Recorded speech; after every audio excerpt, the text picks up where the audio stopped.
Welcome to Dateline New Haven on WNHH-FM, New Haven's home for community radio. I'm your host, Paul Bass, inviting you to look behind the headlines, the stories that make our community tick. And what a treat we have today. We're not just looking at the headlines, we're looking at the story of New Haven in our modern era. Our guest today is Liz Cohen. He has a great book out. We're still going to call it a new book, even though it's a couple of years because it was so many years in the making. It's called Saving America's Cities. Guess what, folks? Exhibit A is our city, New Haven. It's Ed Loeb and the struggle to renew urban America in the suburban age. It's got three parts. And the first part is about urban renewal in New Haven, that subject we disagree about every day and try to understand anew every day, when New Haven had the most ambitious effort to eradicate poverty in the 1950s and 60s, and what went right and what didn't, and how we live with it today. Liz is a Howard Mumford Jones Professor of American Studies at Harvard University. Welcome, Liz, and thanks for making time. Well, thank you for having me. And we should also let people know, Liz is speaking at a New Haven Museum event. That's the news peg here, folks. Wednesday, May 12th, 6 p.m. It's online. If you go to the independent calendar, it'll give you all the info about Zooming in. That's right. So authors now, you didn't know this when you started your book, Liz, there'd be a pandemic.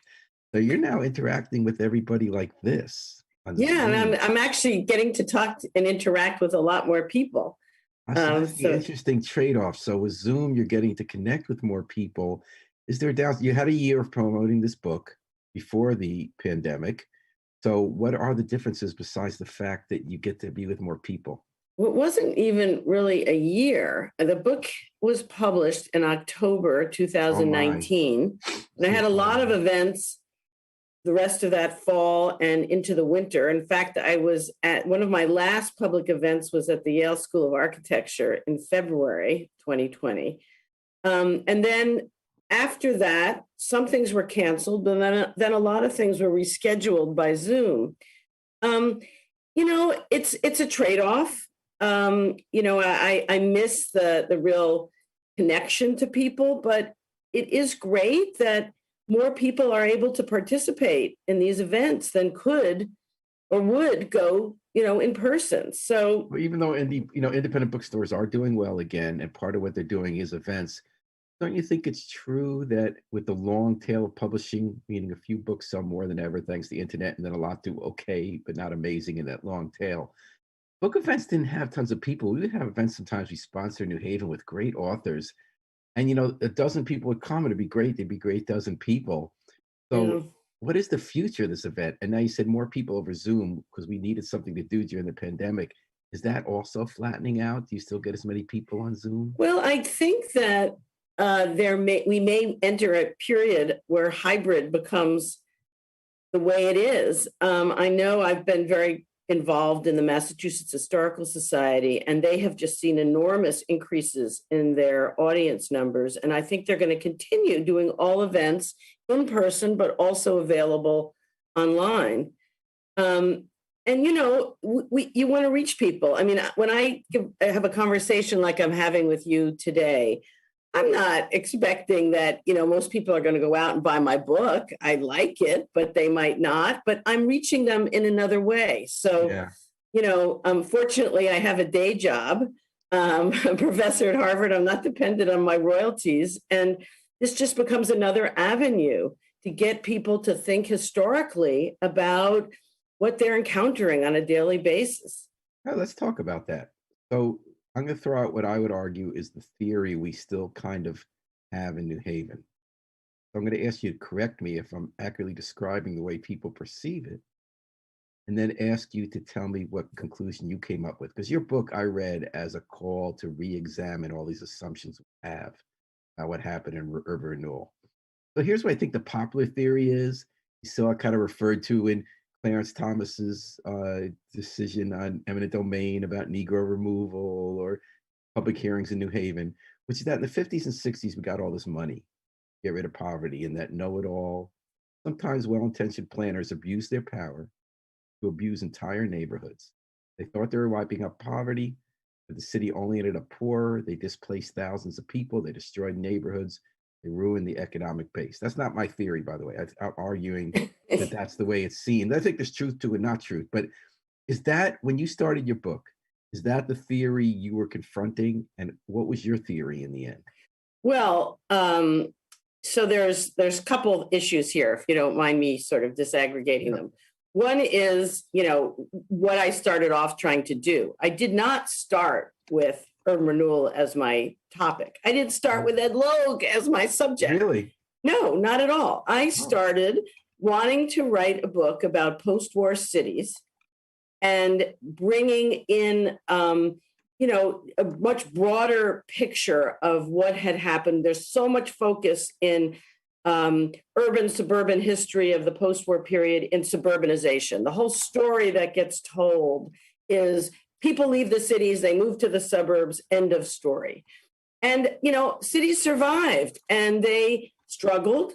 And I wanted to try to understand how cities responded to this massive suburbanization that took place. And then the question was, how would I go about doing it? And I wanted to write a book that people would read. And I knew that, biography was a very approachable strategy. But I was not, if I did write a biography, I knew that I would be using the person as my vehicle, not trying to explain that person.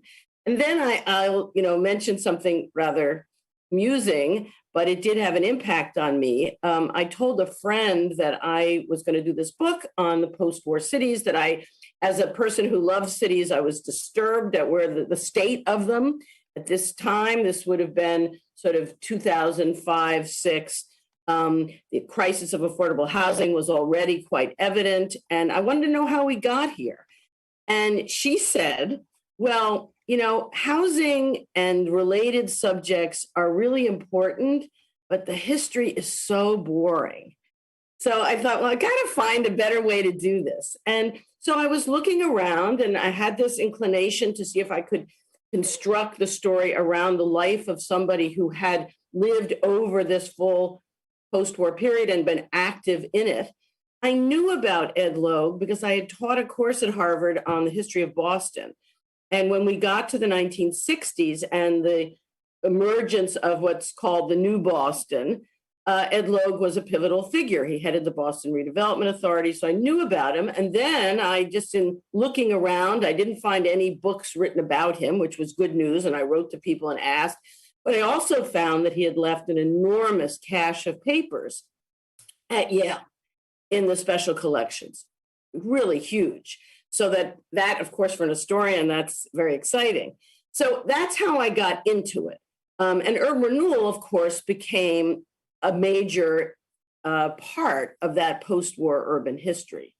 So that's how I got there. Now, in terms of, so I didn't go in with, of course, I had those notions that you just laid out of, urban renewal, major disaster, federal government overreach. But, I came to realize that a lot of that story was also presented by a kind of conservative perspective that was very much aiming to undermine federal actions and to justify private solutions to urban problems, which is very much the regime that we have lived with from the late 1970s until now, really. Maybe Biden will change it, I don't know, but he's certainly starting to talk differently. But it was a very concerted effort to undermine all government sort of activity. It wasn't that I then was therefore going to defend what had happened, but I did go in somewhat skeptical and wanting to see what I found.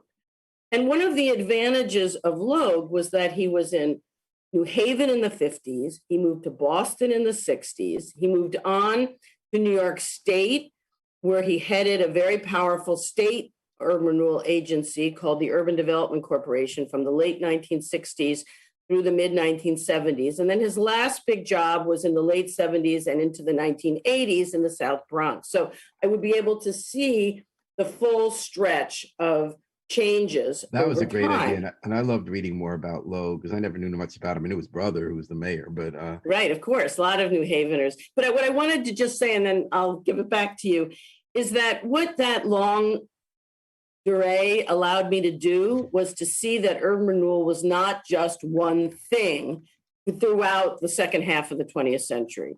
So unfortunately, New Haven got in the act because these guys, Mayor Lee and Ed Logue, were so precocious and aggressive. You got this money very early in probably the worst stage of urban renewal, when on their own instincts, but also the limitations of the way the law was written in the Housing Act of 1949, what it dictated, which was no rehabilitation. You had to tear everything down and build anew. So there were certain structures that were set in the legislation. So they also, don't you think, was also popular thoughts about architecture that, I mean, France, Le Corbusier, the idea that you have big, dense, one purpose, monstrous, we now call them, edifices that are the tributes to the grand architect, then lots of open space around it, maybe, or concrete spaces. And that kind of single use, towering, not human scale, the kind of new model human, the new model community. Is it accurate to say that's also what was going on? Oh, absolutely. They inherited that separation of functions, that the way to fix the city was to make sure that people didn't live next to factories, that you separated out work and residence and offices and commercial districts. Absolutely. But over time, there really were changes in the way people came to understand. By the end of Logue's career, he understood that was a mistake. That's one thing I really liked in your book. You showed at each step he was trying to learn something from the prior city he was in. He brought New Haven experiences to Boston, Boston experiences to South Bronx. And also, one thing I obviously didn't know about until I loved reading about him was how idealistic he was. He brought ideas from the Peace Corps in India to New Haven. Yeah, I mean, that was, I think, one of the important points I want to convey, which is that we can look back on this and see so many problems. These people were actually politically progressive. They were New Dealers. They thought that the New Deal had shown all the good that the federal government can do, and that the next frontier for their kind of liberal politics should be the city. And that they could engineer themselves to, kind of solutions. So there definitely was an idealism. And I would say that Logue probably could be distinguished from the mass of people involved in a lot of this urban renewal, and that he was also, on racial grounds, extremely progressive. Now, it was in an integrationist model, but he shared with that the philosophy of the major African-American organizations like the NAACP at the time in the 1950s. Of course, and we'll get to what happened, of course, of urban renewal. And you talked about that in your book, because when we look back at it, it's not just, I agree with you, it's a conservative agenda to use urban renewal to talk about lack of government action. But the left and the right were united in being critical of urban renewal. They thought that the well-meaning liberal New Dealers were trying to impose solutions from above, thinking they knew better than people in communities. Maybe that's not fair, but like in Dixwell, well, what you're saying, that point of view is not there in the 1950s. That emerges in the 1960s. And that's what part of the necessity of looking at this historically, not just assuming it was one big package all at once. So, there's very much an expert-driven kind of commitment in the 1950s, and sadly, New Haven was, dealt with that. Its urban renewal was very much dependent on that. And it's not that these people like Lee and Logue weren't democratic. What I argue is that they had a different conception of how you get to democratic participation. They believed that you would tap the kind of leaders of established interest groups, and you would consult with them. And that would be a form of democracy, and that would protect, what happened from what the sort of lessons of World War II, which were that, mob rule, authoritarian regimes, populist craziness and fascism. Well, Liz, we're still arguing about that every day in New Haven, because how do you decide what is democratic? Because I'm not sure they were wrong. or right.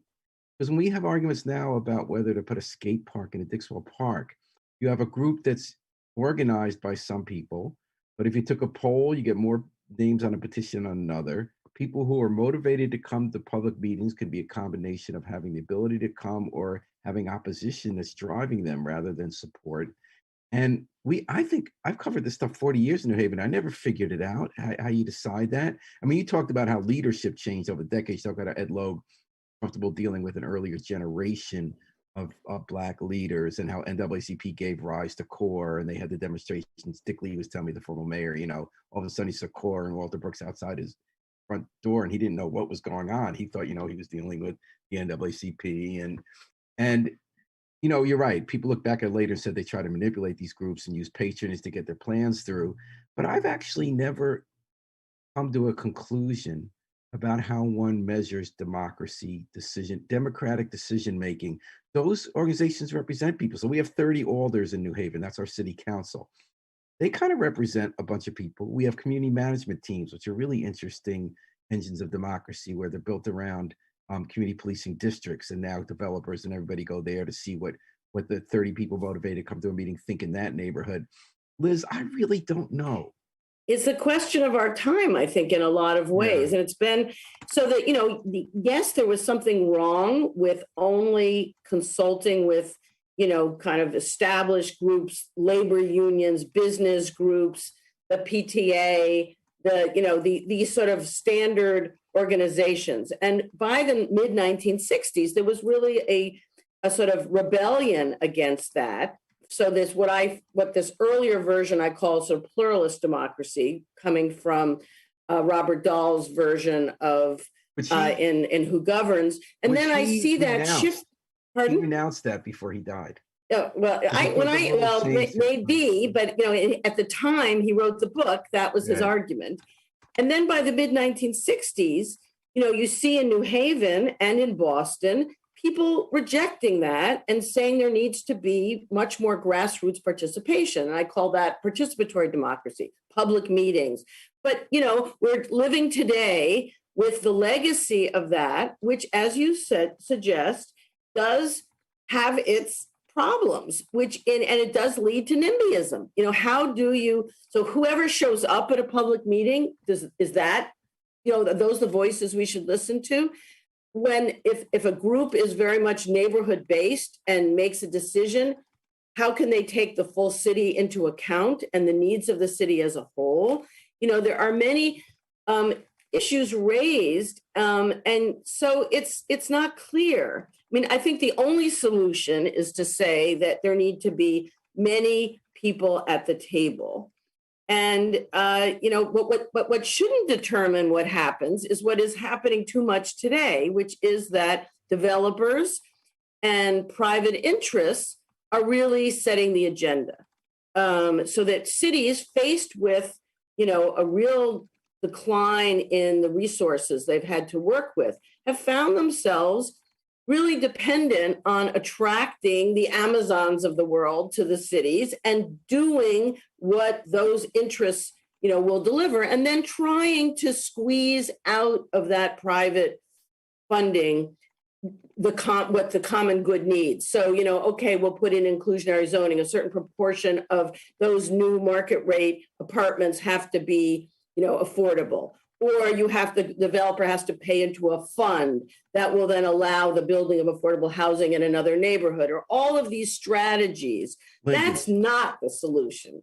That's not. And we're talking with Liz Cohen, the author of Saving American Cities, Ed Loeb, and the Struggle to Renew Urban America in the Suburban Age. You listen to Dateline New Haven, WNHH-FM. Liz is going to be talking more about this. The New Haven Museum online event, Wednesday, May 12th. I've come to the conclusion that we often have very undemocratic outcomes, even within a neighborhood. Like I covered this one story, it was about a skate park. A Yale group wanted, but it was Black people from the neighborhood wanted to make a skate park not ice skates, roller skating in a park in Dixwell. And a group of few neighbors didn't like it. One of the few white people in the neighborhood, they didn't want the loud kids, but then a lefty organizer of color came in and got a bunch of people on a petition and really tied up the decision-making process. 3 different times got voted on by different agencies, sort of almost direct action. trying to disrupt meetings. And there was a petition from the all the people who did want it. And I don't know if that came out with a Democratic. As a reporter, I found it very tricky to say what do people want and how do you actually get stuff done. They did get stuff done in the 50s. We tore down more buildings per capita, right, than anybody else. We spent more money doing that at least. We spent more money. I don't know about the tearing down the buildings, but that was the way urban renewal was done in that first phase. No, you're right. And there have been studies that have been done of who shows up at public meetings where decisions are made. And you wouldn't be surprised at the results. They tend to be older. They tend to be whiter. They tend to be richer. So, it isn't clear what is. On the other hand, nothing is perfect. So how do we, so these are the issues. I mean, the important point is not sort of the impossibility of coming to the perfect solution, but that, what I wanted to show is that people struggled over these issues and that there were different approaches tried, that there was some learning that happened on the ground, and that when we just dismiss all sort of efforts as somehow misguided, we really close off possibilities. Did urban renewal fail under Ed Logue in New Haven, or did it succeed, or is it more? My conclusion about phase one, which I used New Haven for the 1950s, is that's pretty much a failure. But what I do, and then things do get somewhat better, but one of the points I try to make, and I would hope people who read the book would see, is that we can't just pass a judgment based on what we know today. We do have to put ourselves back into the dilemma that they faced at the time. And I just want to remind people of what was happening. Jobs were disappearing. Industry was leaving New Haven. African Americans were arriving from the South, hoping for, a better life just at the time that those jobs were leaving. Middle-class people were leaving the city in droves and moving to these new suburbs that were sort of prospering outside. Retail stores were leaving downtown New Haven and going to the new shopping centers that were emerging around the city. I-95 was threatening to cut off New Haven from sort of through traffic. And remember that I-91. Yeah. I-95, because that's what the connector was bringing people downtown. I-91 was also being built, but the real, remember that New Haven was a retail center for the whole southern Connecticut area. It depended on bringing people from outside the city. So there were a lot of threats to the viability of the city. The city was very dependent on property taxes. Connecticut was very slow. It wasn't until 1991 that the Connecticut got an income tax. We're still dependent on property taxes. It was very property tax dependent. And so what's happening? Yale is expanding wildly in the post-war period. Properties are going off the tax rolls. Middle-class people are moving out. So I want readers to put themselves back into the dilemmas and challenges that Lee and Logue faced at the time. Not that they came to the right solutions, but they faced real challenges. I'm going to challenge a few things you're saying there. That. I would argue they had some successes. I think the Cornell Hill Health and Fairhaven Health Centers are real successes. The legal aid was a real success tested here under their programs. The way they renovated buildings at Court Street, really a beautiful way. They had these co-ops, these 6, I think it was, or 7 co-ops were nonprofit sponsored housing co-ops. That was the 21D3 housing. That was how you could build affordable housing. And you know what's so interesting about that, Liz, is that so that worked for a generation or more. Every single one but one, Florence Virtue, has now failed. And one of them was a heartbreaker in Dwight. A couple of years ago, they were one payment away from paying off their mortgage, and the board had fought so much and hadn't invested in the property that was a mess, and somebody else came in to take it over. Any thoughts about that? Because I love the co-ops. I mean, I think that, whether it's Trade Union Plaza or Florence Virtue or, in Worcester Square, there's a good one. They did work for a long time. Do some things just work and then need to be revisited because the world changes? Well, part of this was the nonprofits had to be the sponsors, and they could be churches, they could be labor unions, they could be, other kinds of cooperatives, but they were, there was a problem with scale. that was very difficult to get to really build at the scale you needed with that structure. And those are institutions that also didn't fare terribly well going forward. Well, I Yale mean, did they're well. vulnerable. Churches, unions, what else do I have to tell you? And they change over time. So it was not a solution, that was going to provide the amount of housing that was needed in any of these cities, but it was successful. And, at a somewhat limited scale. I mean, I agree with you. There are things that were not disastrous. The other thing is that, what happened to New Haven wasn't only a function of what they did in urban renewal. Let's not forget that this city had been in decline since about the 1920s, that, the industries were, starting to sort of leave. The advantages that New Haven offered of rail and water transit networks was becoming less important. There was much more in the post-war period, much more attention to road transit, to moving things in trucks and so forth. So they were a lot of the advantages were being lost, and a lot of the companies were leaving. And so the economic problems were enormous. And, Yale, when Logue looked back on the New Haven years, of course, he was trying to justify what clearly was problematic, but he did blame Yale a lot for not being invested more in the city. There were some counter theories at you.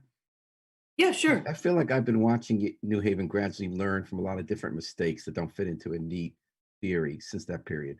In the 80s, we rebuilt our central core into what's now a new urbanist model, heavily focused on mixed use, meaning restaurants and stores and apartments and entertainment together, and historic rehabilitation. And that really kind of worked. It became the one place in Connecticut where people moved by far, and it was fun. And then we also did a lot of kind of good public housing with the I forget the name of the program they started having in the 90s with some of our worst projects. Oh, Hope 6? Yep, Hope 6. And we did really well with Hope 6. And we stopped trying to be like the suburbs. Mm-hmm. So Yeah. we stopped trying to have malls that could be the suburbs, fast car driving in now the city. And we went with kind of small local business support. We heavily embraced immigration, and they, actually immigrants who want to be here cost the least and produce the most, and whether it was small business or strong neighborhoods and investment in the buildings.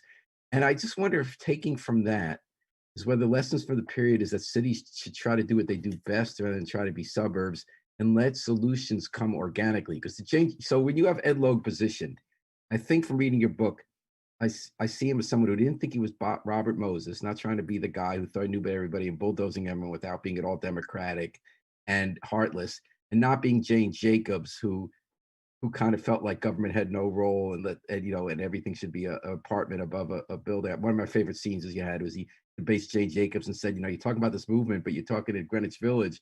That seems to be upper class white people who want to preserve exactly what they have. And I don't see a lot of activity in those first floor stores. So now every time we build something with government help in New Haven, we always insist there's a store on the first floor and 2 stories apartments above. That's what Jane Jacobs criticizes for eliminating in the 50s and 60s. But then those storefronts are usually empty because commerce has changed in patterns. And I wonder if the real lesson is to try. Now, this does unfortunately fit into that conservative argument. I think you and I both reject that government has no role. I think they have a big role, but a different kind of role. But when you let individuals make decisions about how to invest their money piece by piece, store by store, house by house, they're going to have a better sense on the ground when they put it at stake, and it's going to have more ability to adapt and more of a long-term solution. What do you think about that? Well, I mean, this big important subject. Let's start with the retail issue of the downtown. We can see it now. That they made a huge mistake. They basically lost the small independent stores, Right. The ethnically owned, the Jewish storekeeper, the Greek storekeeper, sort of the local person who family run business. They basically thought was, kind of a dying strategy. And they thought that their survival depended on beating the suburban shopping centers at their own game and basically putting in downtown New Haven a version of a shopping mall. So that's what you basically had, and then there had to be park. They were doing Harris polls every 6 months, and people were telling them, even people who lived in New Haven, I'm going to the shopping center because I can park easily. I can walk right into the store. So they were responding to that. And the other thing is they were being told by the big retail stores like Macy's, who they were so excited to attract to the Church Street project, that they would only come if people could drive right in from, the connector and into a parking garage and go from that parking garage right into the store. Macy's, I have a quote from Strauss, the president of Macy's, saying, "We're only coming because you built that parking garage. And if you didn't have that, we wouldn't be here for a minute." So, they were feeling those pressures. They weren't just coming from them, but they did make, now we know they made a huge miscalculation in that what makes a city different is a pedestrian experience on the street, when you can look in a window, not see a solid wall that's, from like the mall, and that the independent, interesting store is going to be much more attractive. We know that now. Well, they didn't know that at the time. And it's important to keep that, in mind, that for the way they viewed it, this was the only way to beat the suburbs. Liz Cohen, author of Saving American Cities. Do we have you for a few more minutes, or do you? Yeah, sure. So you brought up Yale and Ed Lowe blaming Yale. Yale is now one change that happened that has nothing to do with what we can control locally is cities. A lot of small cities became eds and meds economies, universities and hospitals. That took property off the tax rolls, but it actually increased the value of our grand list about what was reimbursed from the state.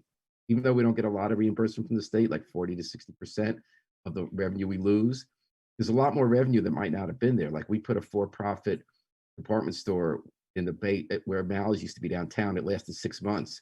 Then we put in Gateway Community College, which is nonprofit, and we got only 40% reimbursement, but we got reimbursement out of a lot bigger pot. So one argument is that Yale changed its mind after a notorious murder on Hill House Avenue in 1991, decided they're going to help the city for their own purposes, not out of goodness of their heart. And they had Rick Levin, who was a president who worked hard at it. There's some things people didn't like, but overall, did the home buyer program where blue collar people houses, they invested, they saved the whole downtown district when the FDIC foreclosed, and that Yale's investments actually was part of what turned New Haven to, I think New Haven's doing quite well, except for some, big challenges all cities have.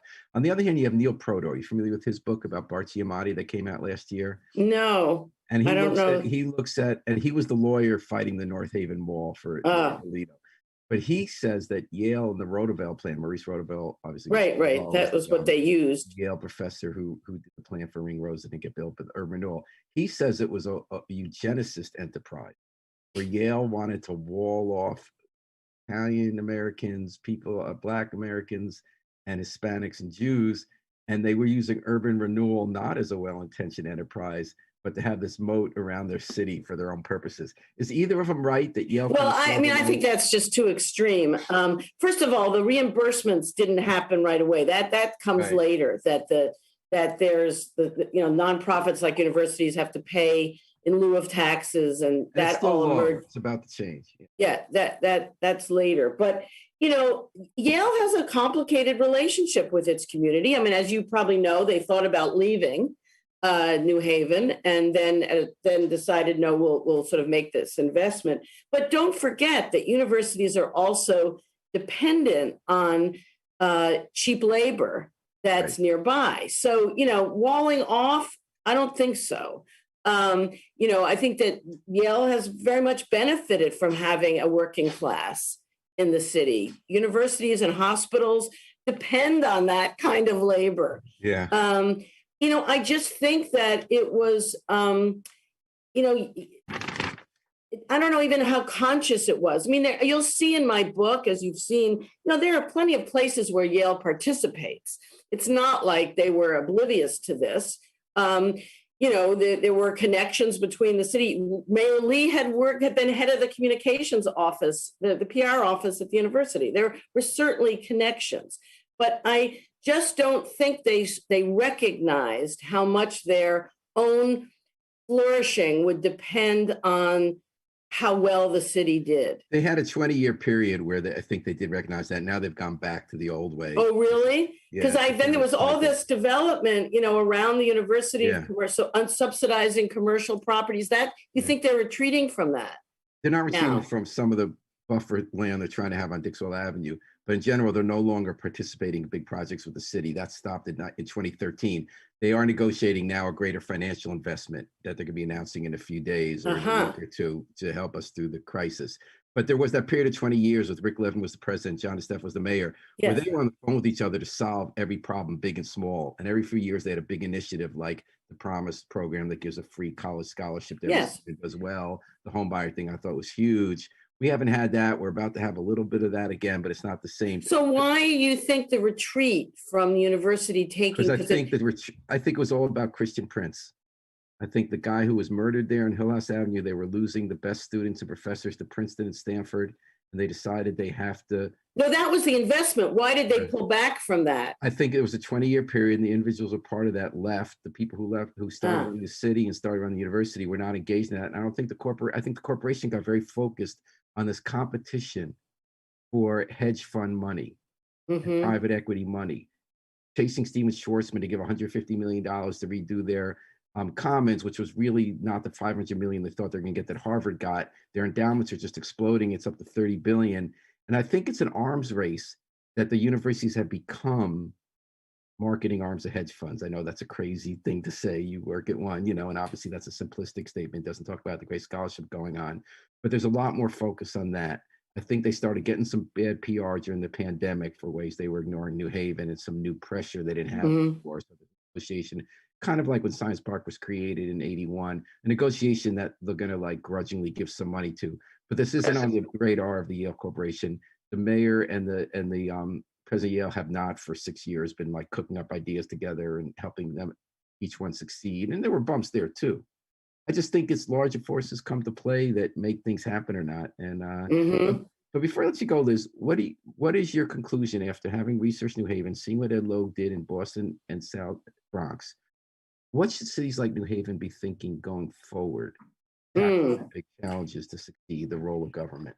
Oh, well, of course, the advantage of being an historian is that you don't have to predict the future or recommend policy. We can just, sort of dwell in the past. But, I first of all would say that it is very important to understand the history, that, it does really much more complicate you see more options for the future.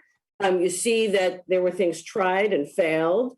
You understand so much more about, just to take the question of participation back to our earlier conversation, you don't have a simple sort of understanding of what it means to have democratic participation. You see that it's a range, a continuum, and then you decide where you're going to be on that continuum. So I think that, historical investigation does really open up a much more subtle sense of what's possible. In terms of, what New Haven should do, it's pretty hard for me to say. Or cities like New Haven, I definitely think that we have, and I see some inklings that we're headed in this way, that we have got to get government back in the picture, that we have to overcome people's sort of sense that government only does wrong and does bad. I think there is, one of Logue's favorite expressions was, you can't trust the public, the private interest to protect the public good. And that, I think there's a lot of truth in that, and that we're just going to let, what's going to make profit for private interests dictate what our cities look like if we don't have some way of intervening.